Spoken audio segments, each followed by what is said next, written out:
아멘. 네. 오늘도 이 자리까지 나오신 모든 분들 진심으로 환영합니다.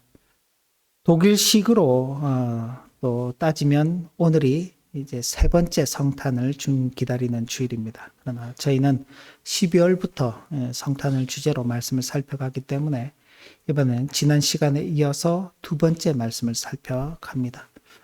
지난 시간은 창세기 말씀을 통해서 하나님께서 우리에게 첫 번째 주신 그 약속, 그 약속의 시작에 대해서 말씀을 받았습니다.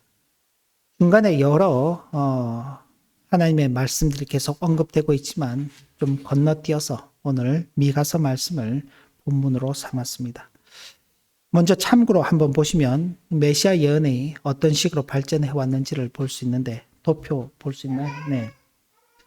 아담은 우리 주님께서 오시기로 한 우리 주님께서 오실 때로부터는 4,000년 이상 전에 존재했었습니다. 그때 창세기 3장 15절 말씀을 통해서 여자의 후손이 올 것이다.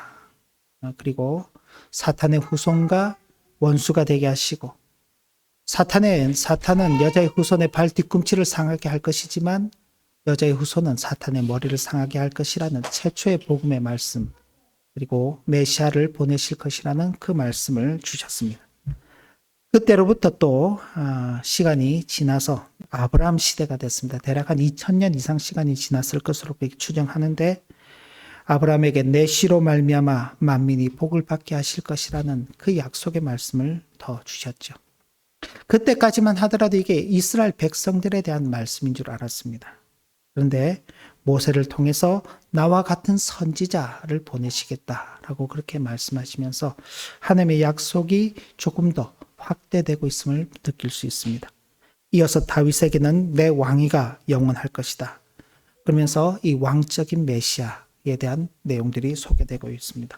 그리고 오늘 우리가 읽은 이 미가서 말씀을 보면 베들레헴에서 이스라엘을 다스릴 한 사람이 나오게 될 것이라는 말씀을 하면서 구체적으로 이제 어디에서 출생할 것이고 그가 할 일이 무엇인지에 대해서 예언해 주는 말씀입니다. 하나님께서 아담에게 예언하시고 그 이후에 아브라함에게까지 한 2000년 정도, 아브라함에서부터 또 모세까지 가기가 대략 또 한 700년 정도, 그리고 모세로부터 또 다윗까지가 적어도 한 500년 정도, 뭐 정확하진 않습니다만 500년 정도, 그리고 다윗부터 또 미가 시대까지가 한 250년에서 300년 정도, 미가 선지자의 그 예언으로부터 예수님께서 오실 때까지가 또 한 700년 정도. 인생은 그 속에서 살다가 이렇게 약속은 받았지만 그 약속의 실현을 보지 못하고 그냥 떠나가는 것입니다. 우리가 살아가면서 누군가와 약속을 했어요. 근데 그 약속의 당사자가 떠나버리게 되면은 그 약속은 없어져 버리는 것이죠. 그죠? 사람과 사람 사이의 약속은 그렇습니다. 약속의 당사자들 중에 한 사람이라도 존재하지 않게 되면은 그 약속조차도 존재하지 않게 되는 것입니다. 근데 하나님의 약속은 그렇지 않습니다. 그 약속의 말씀을 받았던 인생들은 때가 되면 떠납니다. 아담도 하나님의 말씀에 범죄함으로 말미암아 죽음이 이르게 되어서 비록 이 땅에서 930년의 세월을 살았지만 결국 떠났습니다. 930년을 기다리는 동안 그 여인의 후손이 누굴까? 그 여인의 후손이 어떻게 우리에게 올까? 그 여인의 후손으로 말미암는 구원의 은혜가 우리에게 어떻게 임할까를 기다렸겠죠. 그러나 결국 보지 못하고 떠났습니다. 인생은 그렇게 떠나는 것입니다. 아브라함 역시 그랬고요. 내 자손으로 말미암아 천하 만민이 복을 받을 것이다 그랬는데 아브라함은요. 이삭 하나 달랑 낳았어요. 그죠? 사라를 통해서 한 아들밖에 낳지 못했습니다. 그리고 그 이삭이 결혼해서 에서와 야곱이라는 두 명의 아들밖에 낳지 못했어요. 천하 만민의 복을 받고 바다의 모래와 같이 하늘의 별과 같이 많아질 거라는 그 약속을 결국 보지 못하고 떠나가는 것입니다. 인생은 그렇게 떠나가지만 하나님께서는 그 약속을 이루어 가십니다. 오늘 우리가 읽은 본문을 보면 미가 선지자는 베들레헴 에브라다야, 너는 유다 족속 중에 작을지라도 이스라엘을 다스릴 자가 내게서 내게로 나올 것이라 라고 하나님께로부터 계시를 받아서 예언을 한 것입니다. 이 베들레헴은 떡집이라는 이름을 가지고 있습니다. 그러나 참 작은 도시여서 사람들이 잘 알지 못하는 그런 곳입니다. 아주 보잘것없는 그 마을인데, 그러나 하나님께서는 그 작은 곳에서 이스라엘을 다스릴 자가 나올 것이다, 그렇게 말씀하는 것입니다. 그런데 이 이스라엘을 다스릴 자는 어느 날 갑자기 생겨난 존재가 아니라 미가는 그 뒤에 이렇게 덧붙이고 있습니다. 그의 근본은 상고에 영원에 있느니라. 그러니까 아무도 잘 알지 못하는 참 시골 변두리에서 한 사람이 태어나는데 그는 이스라엘을 다스릴 자. 그것만 해도 이상한데 그 이스라엘을 다스릴 자는 어느 날 갑자기 나타난 존재가 아니라 태초에부터 존재한, 시간을 넘어서서 영원부터 존재하신 분이다 라고 그렇게 미가가 선언하는 것입니다. 영원하신 하나님께서 인간의 몸을 입고 역사 속으로, 그것도 가장 작은 베들레헴의 구유로 들어오신다는 것을 예언하는 것입니다. 왕이라면은요, 적어도 예루살렘에 태어나야 되지 않겠습니까? 그죠? 예루살렘의 그 한 중심에서 태어나서 다윗 왕가 속에서 태어나는 그 사람이어야 되는데, 그런 예루살렘과 상관없는 베들레헴이라는 아주 작은 동네에서 태어나는 것입니다. 지나간 역사 속에서 우리는 예수님께서 어떻게 태어나셨는지를 알고 있습니다. 그것도 베들레헴의 여인숙에도 숙박할 곳이 없어서 동물들이 머무는 헛간에서 태어나신 것입니다. 그리고는 그분을 말구유에 누였죠. 말구유가 뭡니까? 말이 먹는 밥통이죠, 밥통. 세상의 왕이 그렇게 이 땅에 오지 않습니다. 세상의 왕들은 그렇게 초라한 모습으로 나지 않습니다. 세상의 왕들은 위대해지려고 하고 높아지려고 합니다만, 우리 주님께서는 친히 가장 낮아진 모습을 통해서 이 땅에 오셨습니다. 그런데 미가는 그 말씀에 더 이어서 우리가 읽은 본문은 아니지만 그 본문 뒤에 이렇게 말씀하고 있습니다.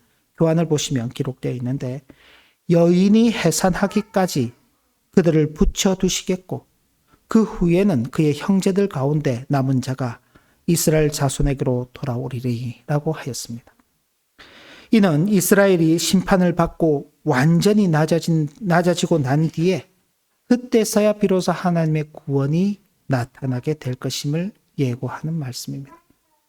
지금 미가 선지자가 활동하던 당시는 이스라엘이 이제 멸망하기 얼마 앞두지 않은 그런 시대입니다. 북이스라엘이 멸망하고 남유다마저 혼돈의 시대 속에 살아가고 있는데, 하나님의 경고의 말씀이 이사야 선지자 혹은 미가 선지자를 통해서 계속 주어지고 있음에도 불구하고 그들은 하나님의 말씀을 듣지 않았습니다. 그래서 미가 선지자는 오죽하면은 이 백성이 하나님을 아는 지식이 없어서 망한다라고 그렇게 선언을 했습니다. 하나님에 대한 관심이 없는 시대입니다. 하나님께서 선지자를 통해서 그렇게 살면은 망하게 될 것이다. 하나님을 떠난 그 결과는 심판밖에 없다고 경고하심에도 불구하고 하나님의 말씀을 듣지 않는 것입니다. 그리고 그런 말씀을 전하는 선지자들을 미워하는 것입니다. 그리고는 각종 우상 숭배를 하며 각종 악행들을 저지르는 것입니다. 하나님께서 이스라엘을 다스릴 자에 대한 예고를 하셨지만은, 그러나 그가 아직은 아니다. 여인이 해산하기까지 그들을 붙여두시고 그 후에는 그의 형제들 가운데 남은 자가 이스라엘로 돌아오게 하실 것이다. 하나님은 결코 자신의 백성을 버리지 않으시는 분이십니다. 가장 어두울 때 죄와 절망이 짙었던 시대에 하나님은 당신의 아들을 빛으로 소망으로 보내신 것입니다. 이런 말씀을 하면은 어떤 사람들은 그렇게 생각합니다. 아니, 예수님이 오셨을 그 당시도 빛이 있었습니다. 그 시대 사람들도 낮에 생활을 했죠. 낮에는 일을 하고 밤에는 잠을 잤습니다. 그 시대 사람들도 다 자기 일을 하고, 공부하는 사람 공부를 하고, 일을 하는 사람 일을 하고, 결혼하는 사람 결혼을 하고, 장사하는 사람 장사를 하고, 그렇게 살았을 것입니다. 그렇게 자신들은 다 밝은 빛 가운데 활동하고 있다고 생각했는데, 그러나 하나님께서 보실 때 그 시대는 어둠의 시대였습니다. 그 말씀을 우리가 어떻게 알 수 있느냐? 요한복음 1장을 보면 알 수 있는데, 제가 대신해서 한번 읽어드리겠습니다. 요한복음 1장 1절부터 5절까지인데요. 태초에 말씀이 계시니라. 이 말씀이 하나님과 함께 계셨으니 이 말씀은 곧 하나님이시니라. 그가 태초에 하나님과 함께 계셨고 만물이 그로 말미암아 지은 바 되었으니 지은 것이 하나도 그가 없이는 된 것이 없느니라. 예수 그리스도께서 태초에 하나님과 함께 계셨고 예수 그리스도께서 이 세상을 창조하시는 그 일에 역사하셨다고 고백하고 있습니다. 그 안에 생명이 있었으니 이 생명은 사람들의 빛이라. 빛이 어둠의 빛이되 어둠이 깨닫지 못하더라. 예수 그리스도께서 이 땅에 오셨지만 사람들이 영적 어둠에 갇혀서 자신들이 어둠에 있는지 모르는 겁니다. 그냥 빛이 온지도 모르는 거예요. 빛이 왔지만은 어둠이 깨닫지 못한다. 그러나 깨닫지 못한다고 해서 빛이 아닌 것은 아닙니다. 인생이 받아들이지 않는다고 해서 예수 그리스도께서 왕으로 오시지 않는 것은 아닌 것입니다. 세상의 지도자들은 종종 백성들을 자신의 유익을 위한 도구로 삼습니다. 종종이 아니라 거의 대부분의 경우가 그렇습니다. 백성들을 위하고 백성들을 위해서 헌신하는 그런 지도자 찾아보기가 참 쉽지 않습니다. 이스라엘 역사 가운데서도 손에 몇몇 꼽을 정도입니다. 정말 백성을 위해서 헌신하는 그런 왕, 그런 지도자 찾아보기가 오늘날 시대도 참 흔하지 않죠. 미가 선지자 당시의 지도자들 역시 백성을 뜯어먹고 자기 배를 채웠습니다. 미가서 3장을 보면은 자기 백성을 뜯어먹는다 이런 표현을 사용하고 있습니다. 그러면서 자기 배를 채우는 거죠. 하지만 하나님이 보내신 왕은 다릅니다. 미가서 5장 4절을 보면 그가 여호와의 능력과 이름의 위엄을 의지하고 서서 전능하신 하나님의 이름을 의지하고 그의 능력을 가지고 그가 서 있다. 그러면은 그 능력과 그 이름, 그 위엄 앞에 우리는 벌벌 떨어야 되겠지. 그는 그걸 가지고 우리에게 어떤 압도적인 그런 어떤 힘을 우리에게 과시를 하면서 우리에게 복종을 요구하겠지. 그렇게 생각하기 쉬운데 그 앞의 말씀과는 전혀 다른 말씀이 뒤에 이어지는 것입니다. 목축하니 그들이 거주할 것이다. 여호와의 능력과 이름의 위엄을 의지하고 서서 목축을 한다고 그럽니다. 양을 돌보는 거죠. 마치 다윗이 베들레헴의 들판에서 양을 치는 목동이었던 것처럼 예수 그리스도께서 오셔서 그런 목자의 역할을 하시겠다는 겁니다. 그래서 예수님께서 자신의 목자됨을 이렇게 말씀하셨습니다. 나는 선한 목자다. 나는 양을 알고 양도 나를 안다. 뿐만 아니라 나는 양을 위해서 내 목숨을 내어주는 그런 목자다. 다른 왕이죠. 다른 왕입니다. 베들레헴에서 나실 예수 그리스도는 우리의 영혼의 참된 목자가 되실 것을 예언하는 말씀인 것입니다. 그래서 이사야 선지자는 이 왕을 가리켜서 평강의 왕이다라고 불렀습니다. 새로운 왕이 목자이신 것은 그 왕이 백성을 착취하는 것이 아니라 여호와의 능력으로 백성을 먹이고 살리시는 왕이기 때문에 그렇습니다. 예수님은 친히 우리에게 자신을 생명의 떡으로 주셨습니다. 우리가 성찬할 때마다 받아 먹으라 이것은 내 몸이니 라고 말씀하시는 그 주님의 말씀을 우리가 잊고, 예수님께서 우리를 위해서 자신의 몸을 주십니다. 우리를 위해서 자신의 피를 흘려주셨습니다. 십자가의 대속 사건이죠. 주님은 그런 왕으로 오셨습니다. 그런데 그런 왕으로 오신 주님을 우리는 어떻게 대하나요? 많은 제자들은 주님 때문에 영화를 얻어볼 것이라고, 주님께서 왕으로 앉으시는 그때 나는 주님 오른편에, 나는 주님 왼편에 앉을 것이라고 서로 그렇게 다툴 때, 너희만 거기 앉을 것이냐, 우리도 거기 앉고 싶다라고 서로 그렇게 논쟁했던 것이 제자들입니다. 주님께서 잡혀가신다는 예고를 하실 때 그럴 수 없다고, 우리가 주님 끝까지 또 따라갈 것이라고 말했던 그 제자들이 주님 잡히시는 그날 밤에 다 도망가 버렸습니다. 베드로만 멀찍이 주님을 따라가서 주님이 어떠신가 지켜보다가 여종이 와서 묻는 몇 마디의 그 질문에 주님을 모른다고 배반하고 부인하고, 그죠? 그렇게 실패해버린 것이 제자들입니다. 아무도 남지 않았습니다. 그럼에도 주님은 우리의 왕으로서 이 땅에 오셔서 자신의 생명을 내어주신다고 말씀하신 그대로 우리를 위해서 모든 것을 내어주시는 그 왕으로 오신 것입니다. 그리고 그 결과가 바로 평강입니다. 그래서 미가는 이 사람은 평강이 될 것이라 그렇게 선언한 것입니다.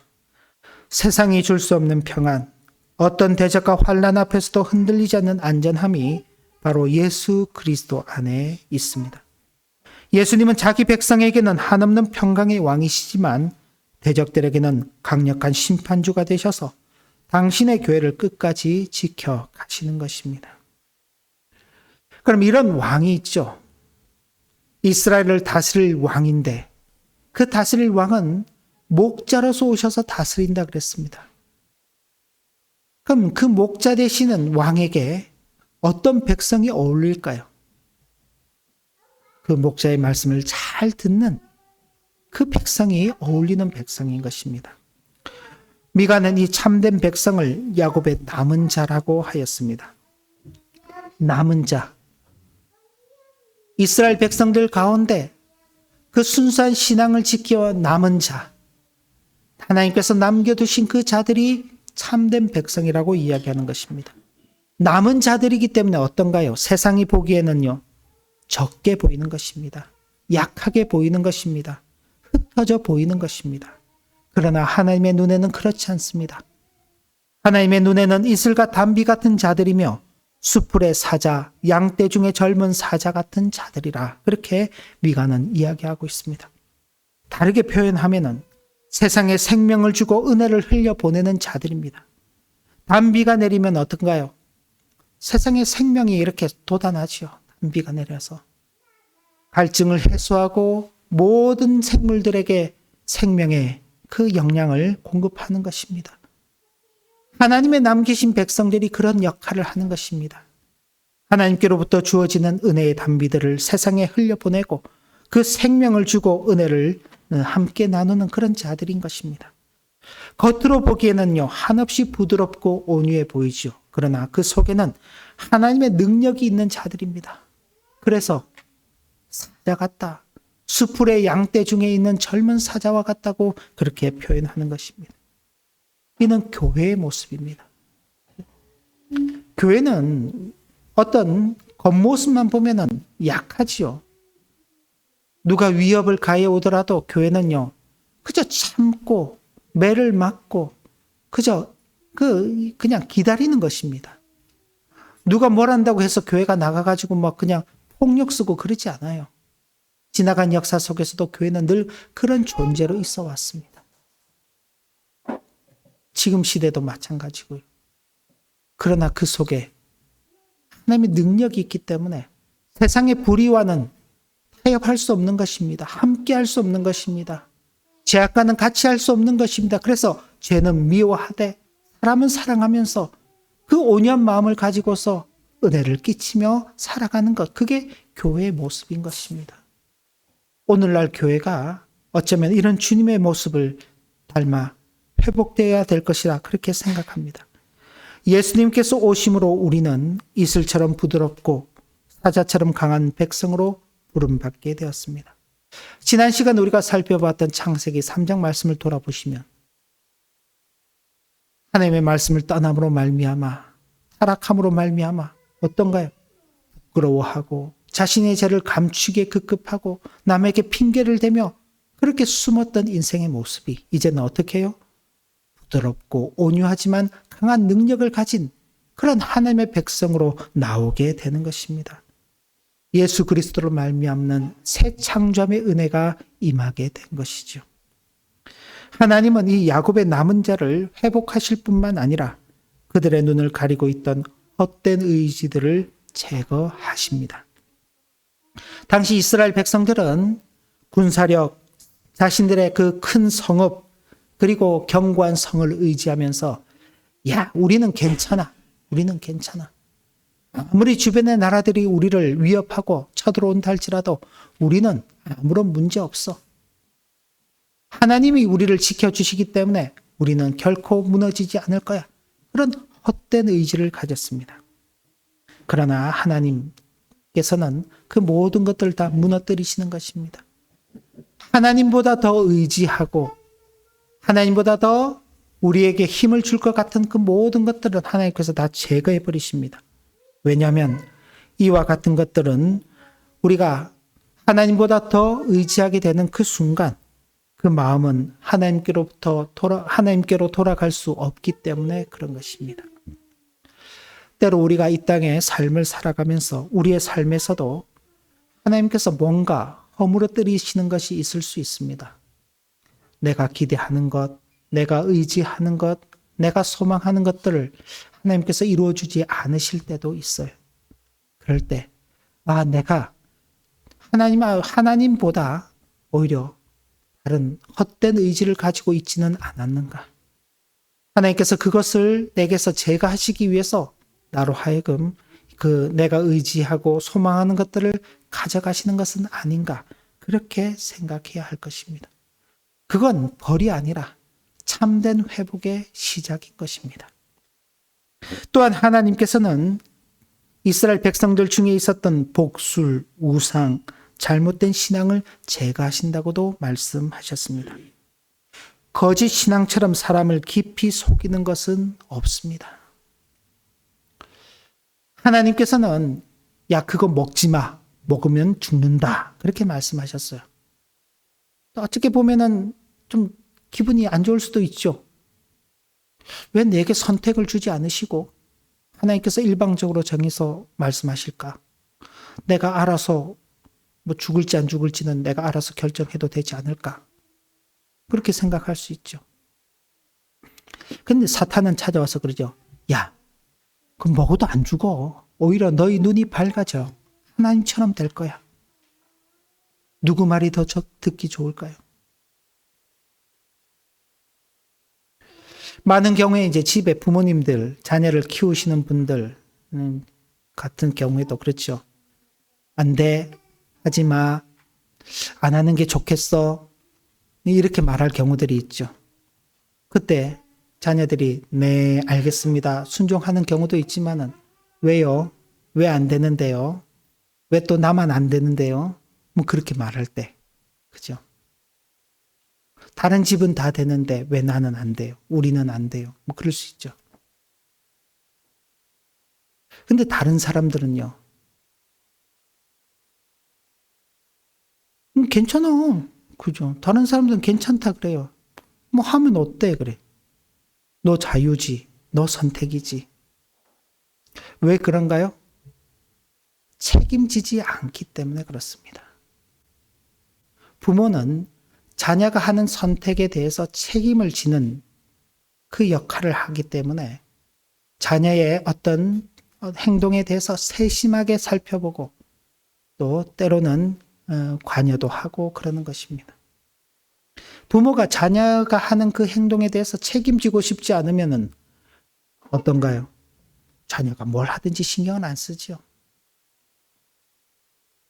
그 이제 부모와 자녀의 관계가 이미 이제 끝난 것입니다. 그럴 때는. 그러나 자녀에게 애정을 갖고 있는 부모는 그 자녀가 바른 길로 가기를 원하고 바른 삶을 살기를 원하고 바른 선택을 하기 원하기 때문에 세세한 부분까지 관여를 하죠. 사탄은 우리의 선택에 대해서 책임을 지지 않습니다.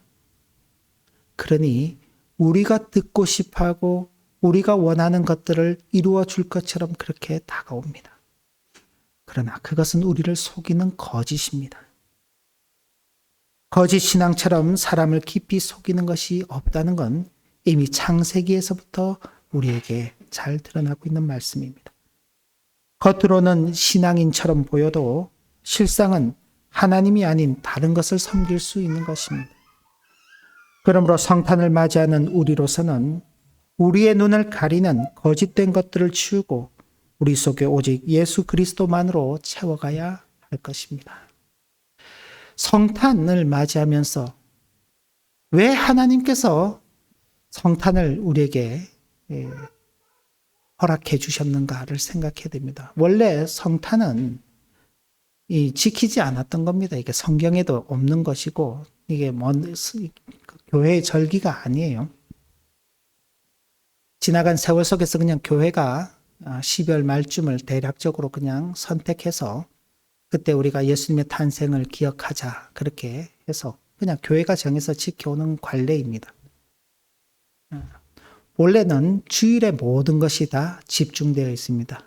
주일에 우리 주님께서 이 땅에 오심, 그리고 우리 주님의 고난 받으시고 죽으심, 부활하심.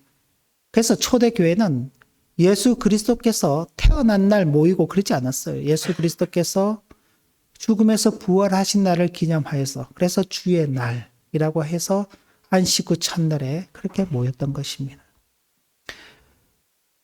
그런데 그러는 세월 속에 이게 교회 가운데 이제 하나의 어떤 절기로서 이렇게 자리를 잡게 됐는데, 그럼 우리는 어떻게 받아들여야 되는가? 예수 그리스도께서 이 땅에 아기로 오신 그때를 기억한다. 그 자리에 머무르면 안 되는 것입니다.